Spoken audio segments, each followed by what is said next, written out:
Hello everyone, सभी प्यारे बच्चों का अगेन वेलकम करता हूँ वाईटी योर इंग्लिश ट्यूटर पे। मैं हूँ आपका होस्ट, आपका ट्यूटर अमन बहल। और इन क्लासेस का ऑब्जेक्टिव है इंग्लिश को आसान और इंटरेस्टिंग बनाना, मैथमेटिक्स की तरह। इंग्लिश में आपको मज़ा आए, एग्ज़ाम के अंदर इंग्लिश आपका मजबूत सब्जेक्ट हो। तो चलिए इसी सिलसिले में द हिंदू के इस एडिटोरियल को कवर करेंगे। क्रैश कोर्स इसका टाइटल है। ये एडिटोरियल आज का नहीं है, 2 दिन पुराना है, लेकिन कवर इसलिए आज हो रहा है क्योंकि आज का कोई भी एडिटोरियल मुझे काम का नहीं लगा। तो अच्छा एडिटोरियल था ये, पुराना भले ही हो। ये आर्टिकल आपको बताता है कि सड़कों पे सुरक्षा क्यों नहीं है भारत में। हर दूसरे दिन कोई बड़ा ट्रक, कोई बड़ी बस, है ना, आपस में भिड़ जाते हैं और लोगों की जान चली जाती है। ऐसा होता क्यों है? इन्फॉर्मेटिव आर्टिकल है। शुरू करेंगे इसको अपने क्विज़ के साथ में।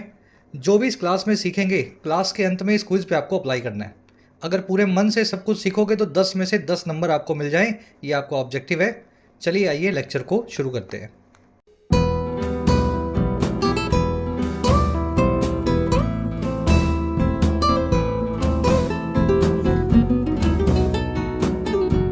ऑलराइट, कह रहा है जी क्रैश कोर्स। देखिए क्रैश कोर्स आपको पता है ना, जब आपका कोई एग्ज़ाम होता है और उससे 5 दिन पहले आप कुछ पढ़ना शुरू करते हैं तो वो एक क्रैश कोर्स की तरह होता है। फटाफट आप जितना मैक्सिमम सिलेबस कवर कर सकें कम से कम टाइम में, क्रैश कोर्स का ऑब्जेक्टिव होता है। तो एक तो क्रैश कोर्स हमें करवाना पड़ेगा हमारी जनता को, रोड सेफ्टी को लेकर के। और ये कोर्स होगा किस बात का? ये कोर्स होगा क्रैशेस को लेकर के, कि आप सड़क पे कैसे सुरक्षा के साथ में अपना व्हीकल ड्राइव करें। ठीक है ना? तो क्रैश कोर्स करवाना है और क्रैशेस को ही कम करना है। तो ये टाइटल जो आप देख रहे हो डबल मीनिंग वाला टाइटल है। चलिए, सड़क पे सुरक्षा क्यों नहीं है, टाइटल पैराग्राफ को देखते हैं।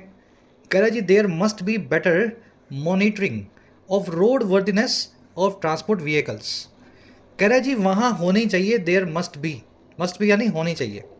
और क्या होनी चाहिए? और बेहतर यानी कि बेटर मॉनिटरिंग, निगरानी। और किस चीज़ की निगरानी होनी चाहिए? रोड वर्दीनेस की, ट्रांसपोर्ट व्हीकल्स के, कमर्शियल व्हीकल्स के। रोड वर्दीनेस क्या होती है? आपकी रोड पे चलने की वर्दीनेस कितनी है। क्या आपके व्हीकल में सभी सेफ्टी फीचर्स हैं? क्या आपके टायर्स बिल्कुल दुरुस्त हैं? क्या आपकी ब्रेक्स बिल्कुल काम करती हैं वक्त पे? आगे हेडलाइट सही से चल रही है, नहीं चल रही? तो इसको बोलते हैं रोड वर्दीनेस। आप कितने पात्र हैं, वर्दी हैं रोड पे चलने के।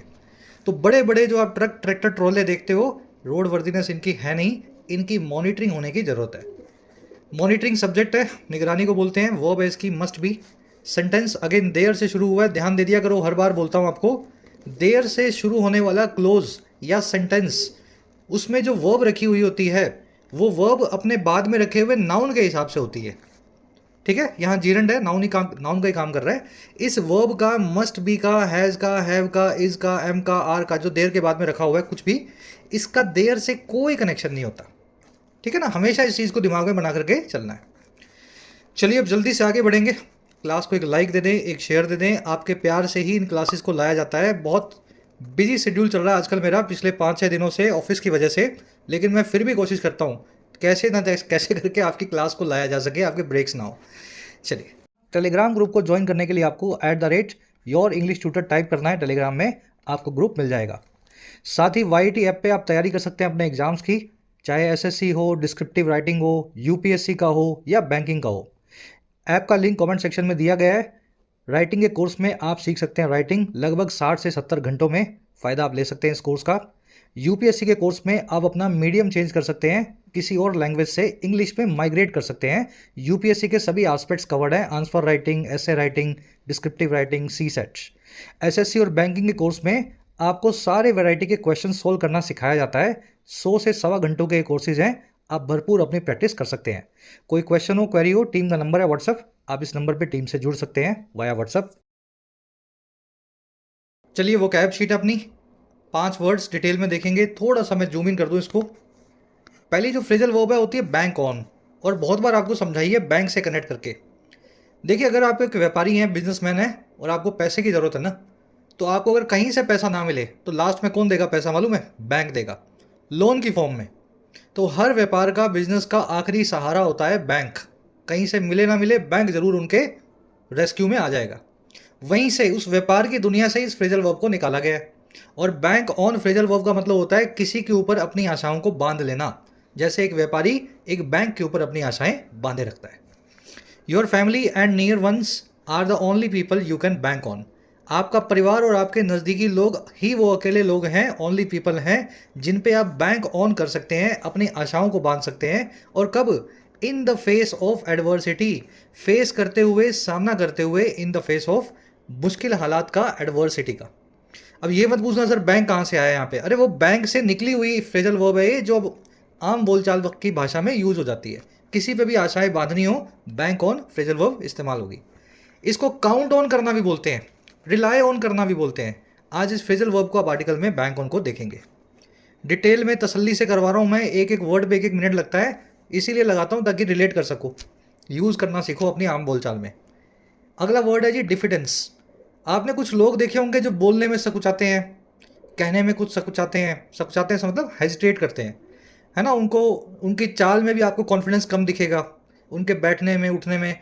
ये लोग होते हैं डिफिडेंस का शिकार या लैक ऑफ कॉन्फिडेंस का शिकार। ठीक है, काफ़ी लोग ऐसे होते हैं। Diffidence in taking the required action can spoil your life. अगर आप डिफिडेंस दिखाएंगे, लैक ऑफ कॉन्फिडेंस दिखाएंगे रिक्वायर्ड एक्शन को लेने में, ज़रूरी कदम को उठाने में, तो ये काम आपकी ज़िंदगी को स्पॉइल कर सकता है, तबाह कर सकता है जीवन को। डिफिडेंस को हेजिटेशन और रिलेक्टेंस इन वर्ड से भी बताया जा सकता है। रिलेक्टेंस वर्ड का जो प्रॉपर मीनिंग होता है अनिच्छा। डिफिडेंस में तो आपको संकोच होता है, रिलेक्टेंस में आपको संकोच भले ही ना हो, लेकिन आपके मन में किसी काम को करने की अनिच्छा होती है।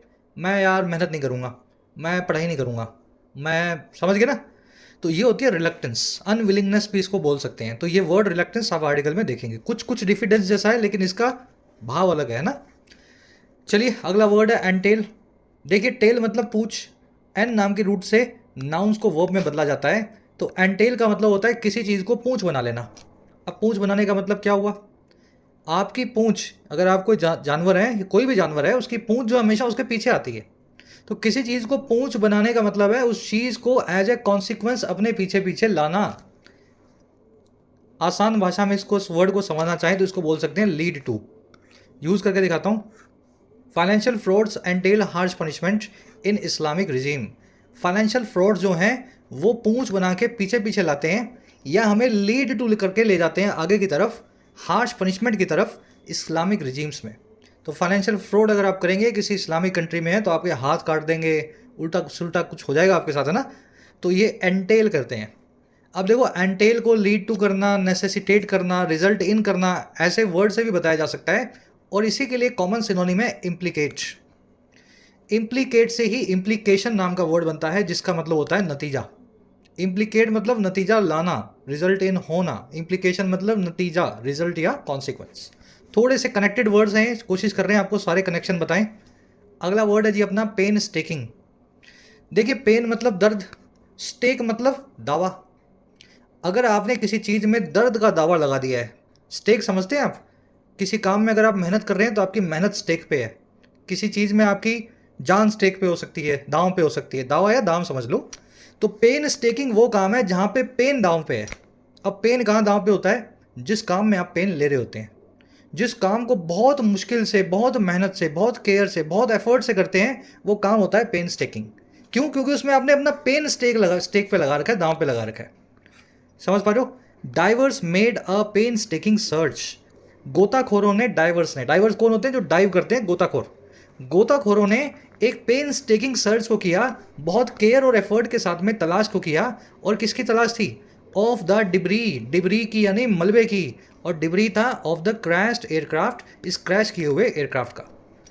डिब्री समझते हैं मलबा, डाइवर्स यानी गोताखोर। तो पेन स्टेकिंग वर्ड है ना, एकदम केयर और एफर्ट के साथ होने वाला काम। पेन स्टेकिंग स्टडीज हो सकती हैं, है ना। चलिए इसकी एडवर्ब फॉर्म होगी पेन स्टेकिंगली। आप इस एडवर्ब को आर्टिकल में देखेंगे। मेटिकुलस, पंक्टिलियस और फास्टिडियस भी किसी परफेक्शनिस्ट की तरह किए गए काम के लिए यूज होते हैं, पेन स्टेकिंग वे में हुए काम के लिए। चलिए लास्ट वर्ड है स्क्रूपल। कल भी ये वर्ड आया था, आज फिर रिपीट हो गया। स्क्रूपल का मतलब होता है प्रिंसिपल, सिद्धांत। ठीक है, मॉरल सेंस, जो आपको गलत और सही की बात बताए, है ना। The shopkeeper had no scruples. Shopkeepers के कोई सिद्धांत नहीं थे, कोई प्रिंसिपल्स नहीं थे। और किस चीज़ को लेकर के? अबाउट सेलिंग डिफेक्टेड प्रोडक्ट्स, खराब प्रोडक्ट्स को, डिफेक्टेड प्रोडक्ट्स को बेचने को लेकर के। और किन को बेचने को? Even to his regular customers, यहाँ तक कि अपने नियमित ग्राहकों को, रेगुलर कस्टमर्स को। तो स्क्रूपल्स यानी सिद्धांत, प्रिंसिपल्स। और अगर आप अनस्क्रूपलस हैं तो आप सिद्धांतहीन हैं, बदमाश हैं, बेईमान हैं। ठीक है। स्क्रूपल सिद्धांत, स्क्रूपलस यानी सिद्धांतवादी, प्रिंसिपल्ड पर्सन, और अनस्क्रूपलस यानी बेईमान पर्सन, जिसका कोई सिद्धांत ना हो, जिसके कोई नियम या कायदे ना हो। तो ये अनस्क्रूपलस नाम का वर्ड आप आर्टिकल में देखेंगे। देखो कितना कॉम्प्लिकेटेड वर्ड है अनस्क्रूपलस, लेकिन स्क्रूपल से तोड़ के चले तो बड़ा अच्छे से याद हो गया।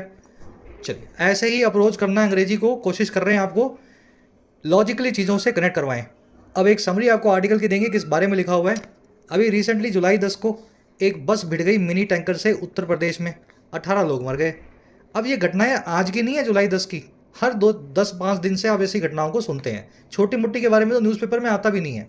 अब ये होता क्यों हमारे देश में आपको पता है? इसका सबसे बड़ा रीज़न है जो रोड पे चलने वाले बड़े बड़े टैंकर्स हैं, उनकी रोड वर्दीनेस नहीं है, उनकी हेडलाइट्स नहीं है, रात में बिना हेडलाइट के चल रहे हैं, पीछे की टेल लाइट नहीं है, रात में पता ही नहीं लगा सामने टैंकर आ गया आपके, है ना। ब्रेक्स खराब है, हॉर्न्स नहीं है, या हॉर्न्स है तो बहुत ज़्यादा है, इतने ज़्यादा हैं कि आसपास के लोगों को घबराहट होने लगे। बहुत तेज़ी से चल रहे हैं, उनको रोकने वाला कोई नहीं है, ओवरलोड करके चल रहे हैं। कभी कभी आप ट्रैक्टर देखना, उसमें तूड़ी भरी रहती है। वो तूड़ी क्या है, मतलब ट्रैक्टर अगर 8 मीटर का है तो तूड़ी 16 मीटर तक बाहर निकली रहेगी। तो यही रोड वर्दीनेस हमारे ट्रांसपोर्ट व्हीकल्स की सरकार इंश्योर नहीं कर पा रही। और ये क्यों नहीं कर पा रही आपको अच्छे से पता है, पैसे चलते हैं हाईवेज पे।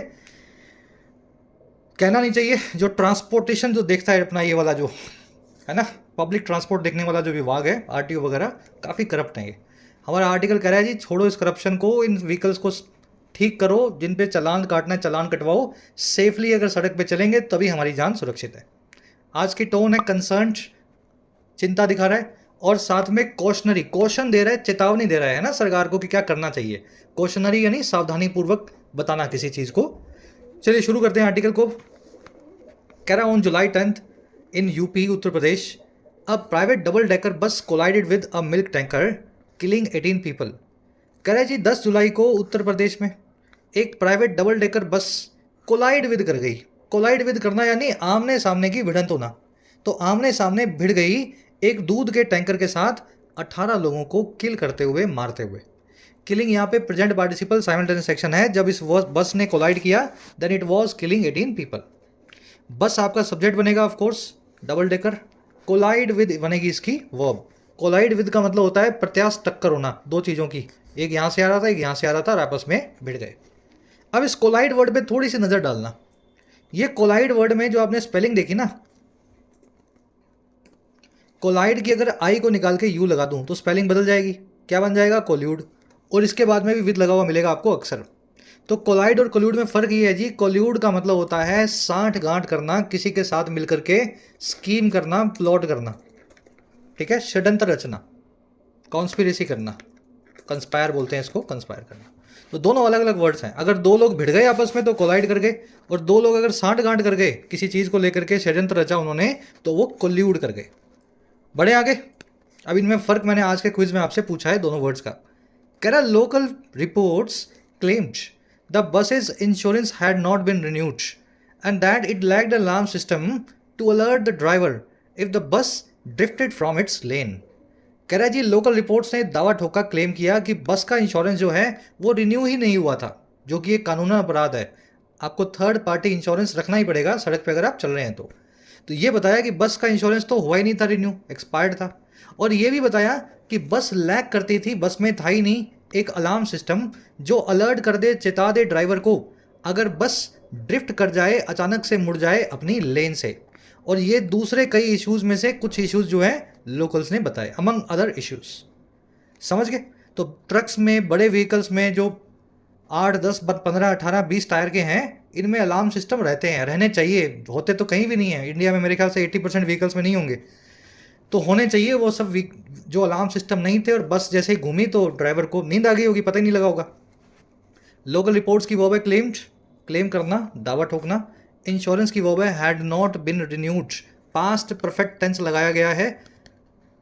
जो मेरे सबसे समझदार और मेहनती बच्चे हैं, जिन्होंने अच्छे से टेंसेस सीखे हैं, है ना, लॉजिकली, तो आप देख पा रहे होंगे पास्ट परफेक्ट का इस्तेमाल क्यों किया गया। जब ये दावा ठोका, इससे पहले इंश्योरेंस जो है वो एक्सपायर हो चुका था, ठीक है ना। तो जो पास्ट का पास्ट है, दावा ठोकना ये भी पास्ट, इंश्योरेंस का रिन्यू ना होना ये भी पास्ट। लेकिन जो पहले वाला काम है, पास्ट का भी पास्ट है, उसको आप पास्ट परफेक्ट में लिखते हैं। पहले इस इंश्योरेंस एक्सपायर हुआ था, फिर ये दावा ठोका गया था लोकल्स के द्वारा, ठीक है, तो दो पास्ट के टेंसेस को ऑर्डर देने के लिए आप पास्ट परफेक्ट का इस्तेमाल करते हैं। इट आया बस के लिए, वर्ब है इसकी लेफ्ट, बस की वर्ब है ड्रिफ्टेड। ड्रिफ्ट का मतलब होता है अचानक से मुड़ जाना, रास्ते से भटक जाना। Karachi should the state governments inquiry bear these details out, they will highlight the importance of the multi dimensional nature of road safety. Karachi अगर, देखो अब ये शुड से सेंटेंस शुरू हुआ है और क्वेश्चन मार्क नहीं है, इसमें सवाल नहीं पूछा हुआ, ये फर्स्ट कंडीशनल की ऑल्टरनेटिव फॉर्म है। अभी मैं करवाऊंगा आपको, इसका मीनिंग निकाल लो। शुड का मतलब है अगर। कह रहा है जी अगर स्टेट गवर्नमेंट की इंक्वायरी बेयर कर दे इन डिटेल्स को। बेयर दीज डिटेल्स का मतलब होता है किसी चीज़ को, डिटेल को बताना। इंक्वायरी के अंदर, रिपोर्ट के अंदर उन डिटेल्स का लिखा हुआ होना। कह रहा है अगर इंक्वायरी में डिटेल्स बेयर हो जाएं, लिखी हुई मिल जाएं, तो ये चीज़ें हाईलाइट करेंगी इंपॉर्टेंस को, महत्वपूर्णता को, मल्टी डायमेंशनल नेचर का। देखिए नेचर यानी प्रकृति, और मल्टी डायमेंशनल मतलब जिसके कई डायमेंशंस हो, कई पहलू हों। तो कई पहलुओं वाले नेचर को ये हाईलाइट करेंगे रोड सेफ्टी के। कह रहा है जी which banks on road and highway design, presence of road side businesses, speed and access control and visibility among other factors to protect lives. कह रहा है ये रोड सेफ्टी का जो नेचर है, ये वही नेचर है जो बैंक ऑन करता है, जो डिपेंड ऑन करता है, जो अपनी आशाएं बांधता है इन सभी चीज़ों पे। पहली चीज़ है रोड का और हाईवे का डिज़ाइन। दूसरा साइड में कितने रोड साइड बिजनेसेस हैं, कितने रेडी वाले हैं, रिक्शे वाले हैं। तीसरा स्पीड और एक्सेस कंट्रोल कितना है। चौथा विजिबिलिटी कैसी है। और इसके अलावा भी कुछ और फैक्टर्स भी, अमंग अदर फैक्टर्स। कह रहा है जी और ये करना इसलिए ताकि लाइव्स को प्रोटेक्ट किया जा सके, ज़िंदगियों को बचाया जा सके। तो कह रहा है अगर सरकार भी इन लोकल रिपोर्ट्स को देख करके अपनी इन्वेस्टिगेशन में इन चीज़ों को डाल दे कि ये नहीं था, ये नहीं था इस बस में, इस ट्रक में, तो ये सब चीज़ें हमारे सामने आएंगी और रोड सेफ्टी के बारे में पता लगेगा। और रोड सेफ्टी इन सभी चीज़ों से मिल के बनी होती है। चलिए अब सेंटेंस की स्ट्रक्चर देखते हैं। इंक्वायरी की वर्ब है शुड बेयर। सेंटेंस में शुड से आपने सेंटेंस को शुरू किया है। ये अब स्ट्रक्चर को मैं भी आपको दिखाऊंगा, ठीक है। शुड यहाँ क्यों आया, इंक्वायरी बाद में क्यों आया, बेयर इसके बाद क्यों आया। दे की वर्ब है विल हाईलाइट, दे आया डिटेल्स के लिए। विच आया रोड सेफ्टी के लिए, विच की वर्ब है बैंक्स ऑन, है ना। रोड सेफ्टी जो है बैंक ऑन करती है। बैंक ऑन करना, किसी चीज़ पे निर्भर होना, डिपेंड करना, रिलाई करना। चलिए अब इस स्ट्रक्चर को देख लो। देखिए फर्स्ट कंडीशनल आपका पढ़ा हुआ होना चाहिए अंग्रेजी में। आपने कई बार ऐसे सेंटेंस हिंदी में बोले होंगे, अगर ऐसा हुआ तो ऐसा हो जाएगा, अगर बारिश हुई तो आज ऑफिस नहीं जाएंगे, आज पकोड़े खाएंगे। समझ पा रहे हो। अगर एग्ज़ाम 2 महीने बाद हुआ तो मैं पास कर लूँगा, मुझे 2 महीने मिल जाएंगे। तो जब ऐसा होगा तो ऐसा हो जाएगा, इस स्ट्रक्चर को इंग्लिश में लिखना हो तो आप यूज़ करते हैं फर्स्ट कंडीशनल का। और फर्स्ट कंडीशनल की स्ट्रक्चर क्या है जी, इफ़ के साथ में जो कंडीशन है उसको लिखा जाता है वर्ब की फर्स्ट फॉर्म में, और जो बाद में जो कॉन्सिक्वेंस है, जो नतीजा है, उसको लिखा जाता है modal verb will, could, would, जो भी लगानी हो उसके साथ में। अगर हम तेज चलें, इफ़ वी गो फास्टर, अगर हम तेज चलें, if we go faster, we will be able to catch the train, हम एबल होंगे ट्रेन को कैच करने में इन टाइम, यानी वक्त रहते। समझ गए फर्स्ट कंडीशनल। इफ़ के साथ में वर्ब की बेस फॉर्म, वर्ब की फर्स्ट फॉर्म, और वी के साथ में मतलब सेकंड क्लोज के अंदर जो भी सेंटेंस है, सब्जेक्ट है, उसके साथ में modal verb. Will, could, would, may, might, should, जो भी लगाना चाहो आप इस यहाँ पे मीनिंग के हिसाब से मॉडल वर्ब का इस्तेमाल करें। जैसे विल लिखा हुआ यहाँ पे मे हो सकता है, माइट हो सकता है, जो भी लिखना चाहे। अब दिक्कत क्या है, सर ये फर्स्ट कंडीशनल तो हो गया पुराना, इसकी एक ऑल्टरनेटिव फॉर्म है जो आपको आनी चाहिए। अगर इस सेंटेंस को मुझे ऑल्टरनेटिव फॉर्म में चेंज करना हो तो ध्यान से देखना, इस इफ़ को मुझे निकाल देना है और यहाँ पे लिख देना है शुरू में शुड, ठीक है। सब्जेक्ट आएगा वी, वर्ब आएगी वही गो फास्टर, और आगे पूरा का पूरा सेंटेंस वैसा ही रहेगा। तो मैंने क्या किया, इफ़ को शुड से रिप्लेस कर दिया, इतना ही किया ना। इसके अलावा भी मैंने एक काम और किया, वो आपको दिखेगा अगले सेंटेंस में, दिखाता हूँ। If the weather remains clear we shall go out for a walk. अगर मौसम साफ रहता है तो हमें वॉक के लिए जाना है, हम वॉक के लिए बाहर जाएंगे। क्या करना है, ऑल्टरनेटिव बनाना है। कैसे बनाऊँ, मैं क्या करता हूँ, इफ़ की जगह लिख देता हूँ शुड, ऐसा ही करूँगा ना। और बाकी जो पूरा है इसको कॉपी कर लेता हूँ, ये तो वैसे ही रहने वाला है। ध्यान दे लेना, शुड लगा दिया है, और शुड के लगने के बाद में जो मेन वर्ब आएगी वो वर्ब की बेस फॉर्म होगी। रिमेन आपको लिखना होगा, पीछे का एस निकालना होगा। क्यों, मॉडल वर्ब्स अंग्रेजी में सिर्फ और सिर्फ वर्ब की बेस फॉर्म को ले सकती हैं।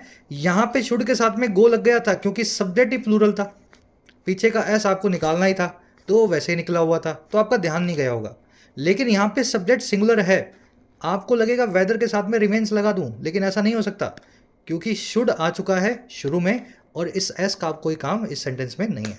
तो दोनों चीज़ों को याद रखना है, इफ़ की जगह शुड लगाना है और वर्ब के पीछे का एस या ई एस हटाना है। आप इसको नोट में भी बना सकते हो, नेगेटिव सेंटेंस में बना के दिखा देता हूँ।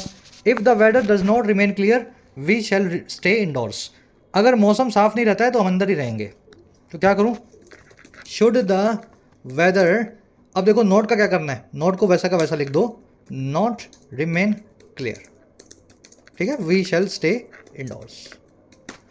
तो नोट वाले सेंटेंस के अंदर कुछ नहीं करना। आप ये देखो ना, शुड और नॉट तो लगा ही हुआ है, प्लस में वर्ब की बेस फॉर्म लगी हुई है, वही मॉडल वाला स्ट्रक्चर ही चल रहा है। Weather should not remain clear को लिखा हुआ है, should the whether not remain clear. तो ये फर्स्ट कंडीशनल की स्टैंडर्ड से ऑल्टरनेटिव स्ट्रक्चर आपको चेंज करनी आनी चाहिए, और यही स्ट्रक्चर इस सेंटेंस में लगी हुई है। दिखाऊं आपको, should the state governments inquiry bear these details out. तो क्या लिखना चाहिए अगर ट्रेडिशनल स्ट्रक्चर बने, if the state governments inquiry bears, ध्यान दे लेना पीछे एस लगेगा, bears these details out. Should की जगह इफ लगा दो और यहाँ पे पीछे एस लगा दो, इंक्वायरी के हिसाब से सिंगुलर फॉर्म। चलिए, मेरे ख्याल से कॉन्सेप्ट बड़े डिटेल में सीख लिया आपने, हालांकि क्लासेस इसकी अलग से हो चुकी हैं, फिर भी आपको यहाँ पे रिवीजन देते हैं बार बार। लास्ट में आपका होमवर्क है, कोशिश करो इसको। If inflation doesn't slow down the common man will suffer the most. अगर इन्फ्लेशन या महंगाई धीमी नहीं पड़ती है तो आम आदमी सबसे ज़्यादा सहेगा, सफ़र करेगा। स्टैंडर्ड से आपको ऑल्टरनेटिव फॉर्म में चेंज करना है, कमेंट्स में डालो, फर्स्ट वाला ही चेंज कर देना है, बाकी तो सब सेम ही है। कोशिश करो, गलत होगा सही होगा कमेंट्स में आपको बताएंगे। चलिए आगे बढ़ते हैं। कह रहा है जी ये सारा हो गया। कह रहा है the details should also highlight the reluctance of municipal authorities and local bodies to scrutinise public and licensed private infrastructure. कह रहा है डिटेल्स को, इन चीज़ को भी हाईलाइट करना चाहिए, जो भी इंक्वायरी की डिटेल आए सरकारी इंक्वायरी की, उसमें ये चीज़ भी दिखाई जानी चाहिए। और किस चीज़ को, रिलक्टेंस को, हेजिटेशन को, संकोच या अनिच्छा को, जो है म्यूनसिपल अथॉरिटीज़ और लोकल बॉडीज़ की, जो है जिला पंचायत, नगर पालिका और म्यूनसिपल कॉरपोरेशन की। और ये रिलक्टेंस किस चीज़ की है, ये झिझक है स्क्रूटनाइज करने की, जांच करने की पब्लिक और लाइसेंस प्राइवेट इंफ्रास्ट्रक्चर को। और कब तक, अनटिल लाइव्स आर लॉस्ट, जब तक जिंदगियां खो ना जाए, जब तक किसी की मौत ना हो जाए। तो सरकारें भी तभी जगेंगी, व्हीकल्स को पकड़ेंगी और उनकी स्क्रूटनी करेगी जब कोई एक्सीडेंट होगा। उससे पहले ये रिलक्टेंट रहती हैं, इनकी मन ही नहीं होता ये खुद से रोड पे जाकर के देखें कि कौन सा व्हीकल कितना रिस्की है। डिटेल्स की वर्ब है शुड हाईलाइट, रिलक्टेंस अनिच्छा, डिफिडेंस, अनविलिंगनेस, किसी काम को करने को लेकर के संकोच, याद है ना वर्ड आपको। चलिए, अनटिल अनलेस और लेस्ट, इन तीनों के बाद में आपको नॉट लगाने की जरूरत नहीं है, नॉट ऑलरेडी इन वर्ड्स में लगा होता है। जब तक जिंदगियां ना खो जाएं, until lives are lost, not यहाँ पे लगाने की जरूरत नहीं है, अपने आप ही समझ पा रहे हो ना, अनटिल के अंदर नॉट आ चुका है। तो अगर यहाँ भी नोट लगा दोगे तो दो नोट मिल जाएंगे, और फिर दो नेगेटिव मिलते हैं तो एक पॉजिटिव बन जाता है, पता होगा ना फिजिक्स में आपको। तो ऐसा नहीं करना है, तीनों वर्ड्स के बाद में कभी भी अनटिल, अनलेस और लेस्ट के बाद में नोट का इस्तेमाल होना ही नहीं चाहिए। कह रहा है जी according to the National Crime Records Bureau 1.71 lakh people died and 4.23 lakh were injured in 4.46 lakh road accidents in 2022। कह रहा है जी अगर एनसीआरबी का डेटा देखें तो 1,71,000 लोग मर गए, डाई कर गए, और 4,23,000 इंजर हुए, लगभग 4.5 लाख रोड एक्सीडेंट्स में 2022 के अंदर। पास्ट का टेंस इस्तेमाल किया गया क्योंकि पास्ट का टाइम भी आपको दिया गया है ना, people died and people were injured. कह रहा है 2023 IIT Delhi report estimated there were 11.3 road accident deaths per lakh population in 2021। कह रहा है 2023 की दिल्ली की IIT की जो रिपोर्ट थी उसने अंदाज़ा लगाया, एस्टिमेट किया कि 11.3 रोड एक्सीडेंट की डेथ हो रही हैं हर 1 लाख पॉपुलेशन पे 2021 के अंदर। मतलब 1 लाख में 11.3 लोग जो हैं एक्सीडेंट की वजह से मारे गए एक साल में, हर 1 लाख पॉपुलेशन पे। कह रहा है which after accounting for official data inconsistencies and under reporting is constitutive of a public health crisis.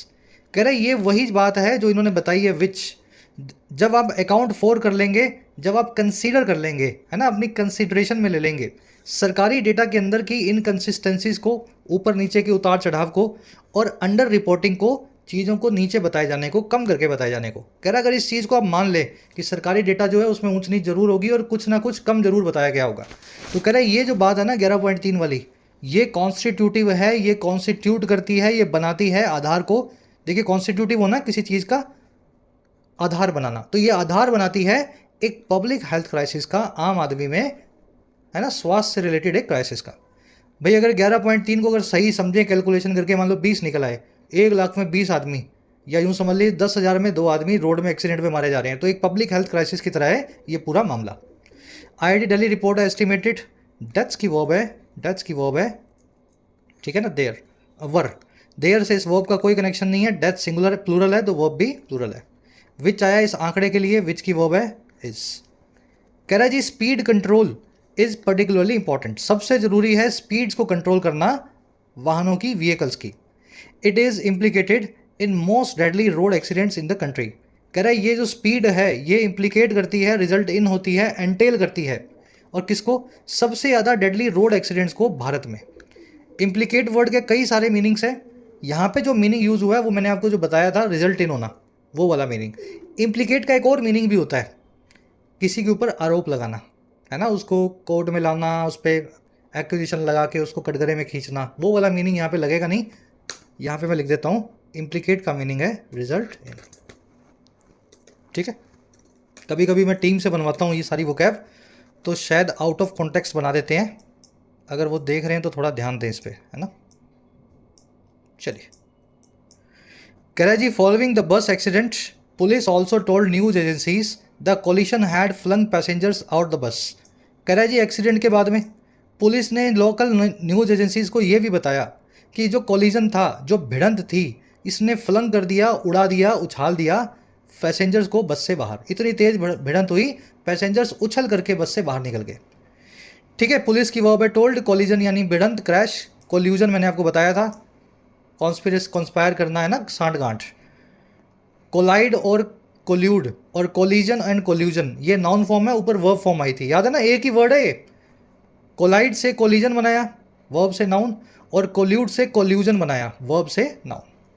Flung जो है ये, ठीक है ना, फ्लिंग का थर्ड फॉर्म है, किसी को उड़ा देना, उछाल करके बाहर अंदर बाहर फेंक देना। कह रहा है जी public officials know how to control speed in urban and rural areas with strategically place speed breakers and roundabouts and increased police monitoring. कह रहा है जी पब्लिक ऑफिशियल्स जानते हैं अच्छे से, दे नो, और क्या, कि कैसे कंट्रोल किया जाए स्पीड को अर्बन और रूरल एरियाज़ में, और कैसे, इन सभी चीज़ों के जरिए स्ट्रेटेजिकली बड़ा सोच समझ करके आप स्पीड ब्रेकर को प्लेस करें, जहाँ पे भीड़ भाड़ है उससे पहले बड़े बड़े ब्रेकर्स बना दो, अपने आप स्पीड कम हो जाएगी।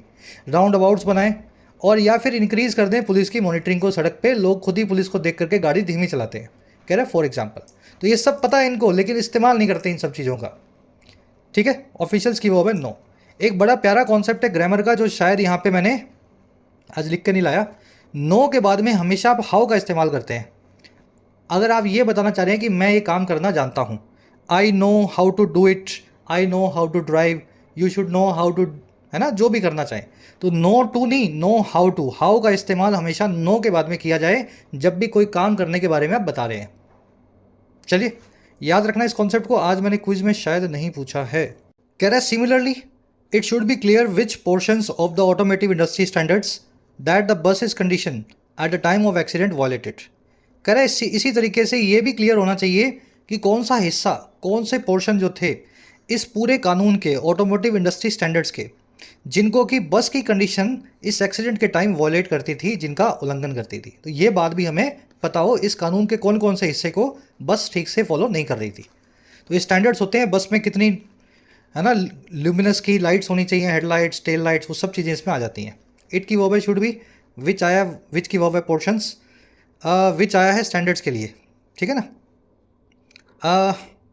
कंडीशन की वर्ब है वॉयलेटेड। चलिए आगे बढ़ते हैं नेक्स्ट पैराग्राफ पे। कह रहा है देर आर 3 वेज फॉरवर्ड। अब यहाँ पे आपको सोल्यूशन देगा। कह रहा है आगे के लिए हमारे पास 3 रास्ते हैं, वेज फॉरवर्ड है। क्या क्या है? पहला रास्ता, first, local authorities must enforce existing standards and have skilled personal and proper equipment for this purpose.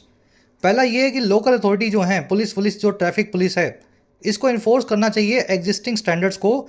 हाल में जो कानून चल रहे हैं, स्टैंडर्ड चल रहे हैं, उनको लगाना चाहिए। और इनके पास मस्ट हैव होना ही चाहिए, मस्ट हैव, मस्ट यहाँ भी लगा हुआ देखो, दूसरी बार लिखा नहीं है उसको। और क्या होना चाहिए इनके पास? इनके पास होना चाहिए जी स्किल्ड पर्सनल, बहुत ही कार्यकुशल लोग और प्रॉपर इक्विपमेंट, सही उपकरण इस काम को करने के लिए। तो ये पहला काम हमें करवाना है।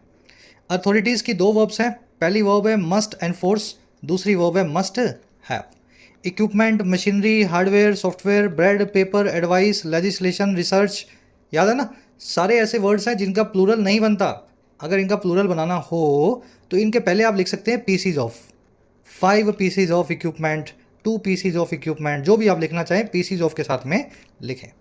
तो एस कभी भी नहीं लगाना, इक्विपमेंट कितने भी सारे हों हमेशा सिंगुलर आता है बिना एस के।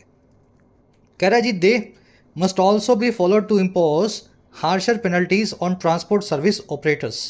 कह रहा है जी ये भी चीज़ इनको अलाउ होनी चाहिए पैसिव वॉइस में, लोकल अथॉरिटीज़ को इतनी इजाज़त मिलनी चाहिए कि वो इम्पोज कर सकें, लगा सकें और कड़े पेनल्टीज़ को या जुर्मानों को ट्रांसपोर्ट सर्विस ऑपरेटर्स पे, ये जो ट्रक का धंधा करने वाले लोग होते हैं ना, बड़े बड़े ट्रक चलाने वाले लोग होते हैं।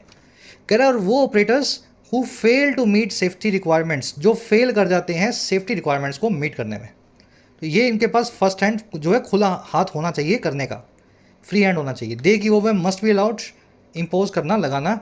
ट्रांसपोर्ट ऑपरेटर्स के लिए लगाया गया हु, वर्ब है इसकी फेल। कह रहा है जी municipal bodies must also be prevented from diluting standards.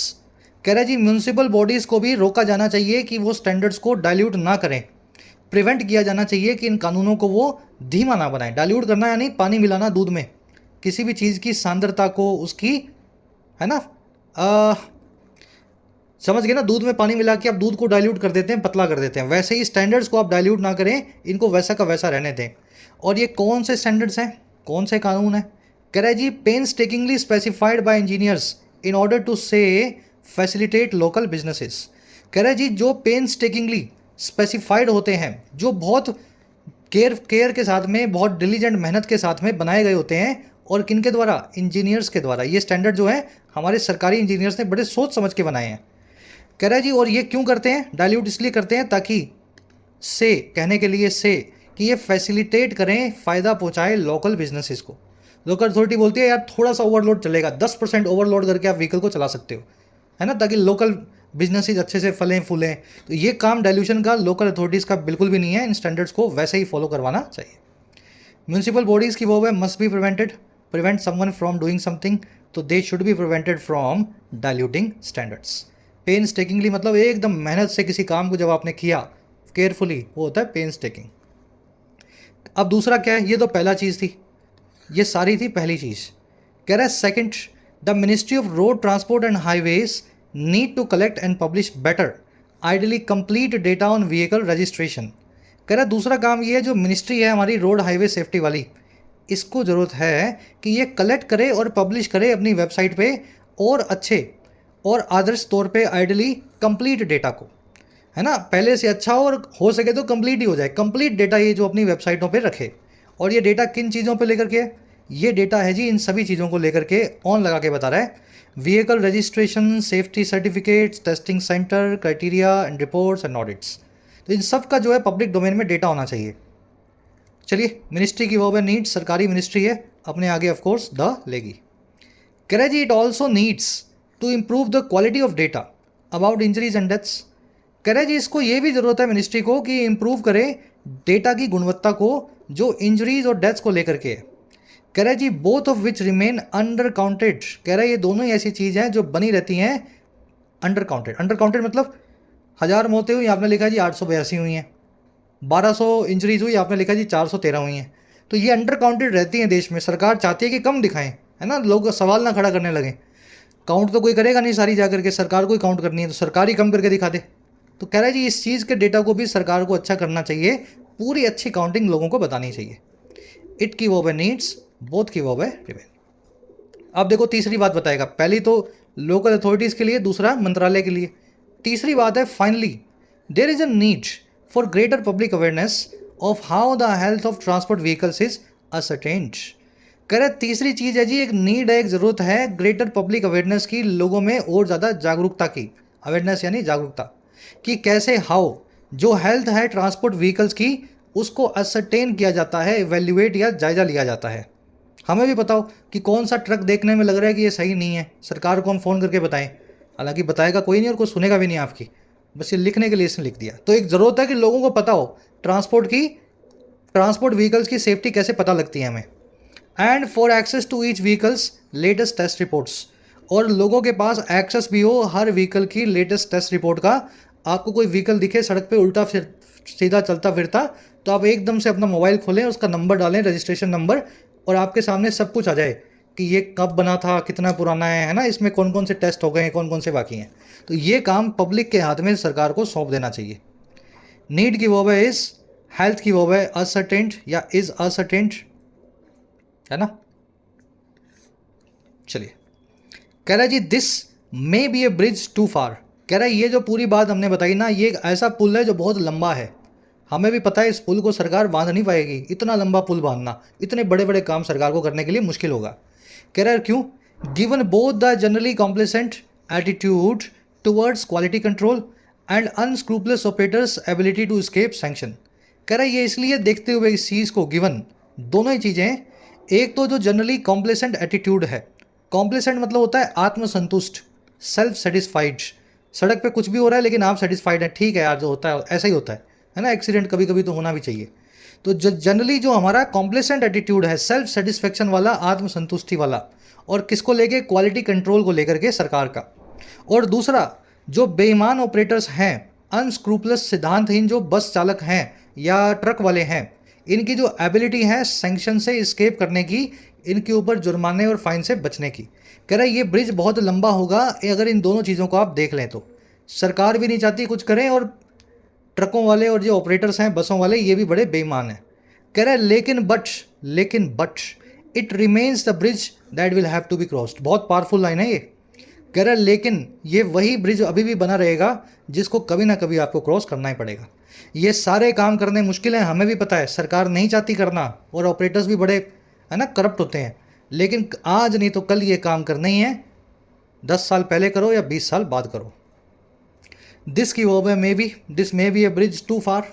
Given के बाद में दो ऑब्जेक्ट्स आए हैं, देखो कोई वर्ब नहीं है, अगर कोई वर्ब होती, सब्जेक्ट वर्ब का पेयर होता तो गिवन दैट लगाना पड़ता। Given both the complacent attitude and unscrupulous operators ability to escape sanction. Verb नहीं है ना। इट की वर्ब है रिमेन्स, दैट की वर्ब है will have to be crossed. That आया है ब्रिज के लिए। चलिए रैपअप करते हैं क्लास को। बड़ा मुश्किल था नहीं आर्टिकल, बड़ा ही मॉडरेट लेवल का आर्टिकल था, है ना। कह रहा है जी इनमें से कौन सा सजेस्टेड एक्शन है ministry of road and transport and highways के लिए। इन चारों में से इस मिनिस्ट्री के लिए कौन सा सुझाव है, बता सकते हो। अब तो बता ही दोगे, मेरे को तो पढ़ाते पढ़ाते अच्छे से याद हो गया, आपने तो खुद से पढ़ा है।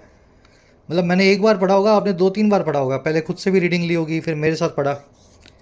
चलो खुद से कर लेना है। फर्स्ट कमेंट में आंसर इस वीडियो के नीचे मैंने डाल दिए हैं, वहाँ से चेक करें, फर्स्ट कमेंट का आंसर वहाँ से मिला लेना। एक सेकेंड ना। चलो, कह रहा है जी what is suggested as one of the measures to improve road safety standards. इन चारों में से कौन से मेजर को सजेस्ट किया गया है रोड सेफ्टी स्टैंडर्ड्स को इम्प्रूव करने के लिए।